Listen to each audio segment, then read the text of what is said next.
All right, so this is part 2 of my career path series. So in part 1, I talked about how I decided to not get a medical degree, but instead get a PhD instead. And so now I'm going to kind of share the how I decided what to do with my PhD. Because there's a lot of misconception about what a PhD means and where you end up at. So for me, I came into my PhD program wanting to stay in academia, meaning I wanted to be a professor of some form.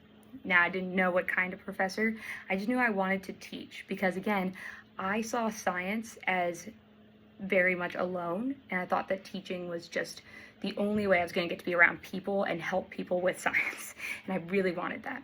So I wanted to teach, and I told my graduate advisor, who I am very thankful for, that I wanted to teach.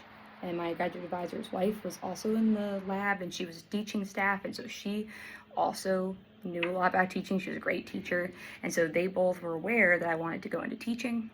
But when you're getting a PhD, you also have to learn how to do research. And so I was, because that's the main bulk of what you're doing. You're asking a question, and you're trying to answer that tiny question to hopefully help society in the future in some way, whether it's just by knowledge or by actually, treating a disease or something. And so when I was in my lab, my advisor let me explore, and I loved it. I loved asking my question. I loved my little tiny question in the corner of cholesterol metabolism that no one else in the world really seemed to care about, and I loved it. But what I loved more was training undergraduates.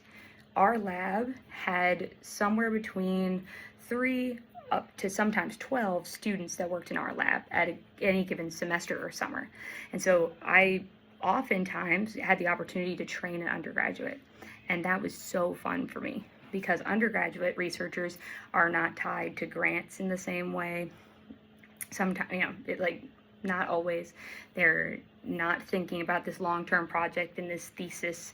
They're just trying to get experience, and they don't always know all the nuance, and so their hypotheses are creative and different. And so I got to work with these students, and some of them I worked with for multiple years, some for almost 3 years, and it was really exciting to see them grow as scientists.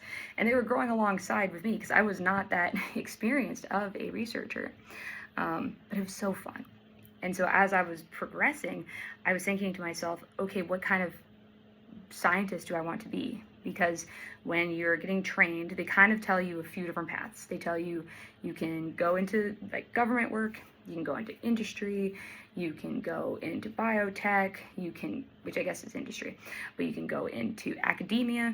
And then when you're in academia, which is what I still wanted because I loved teaching and I was loving these undergraduates, so I didn't want to give up academia. But academia has a lot of different tiers. So you could be at an R1, which is where it's primarily research, you're writing grants, you're working with graduate students, and undergrads in some cases. Then there's R2s where you do more teaching, still do research, you have graduate students.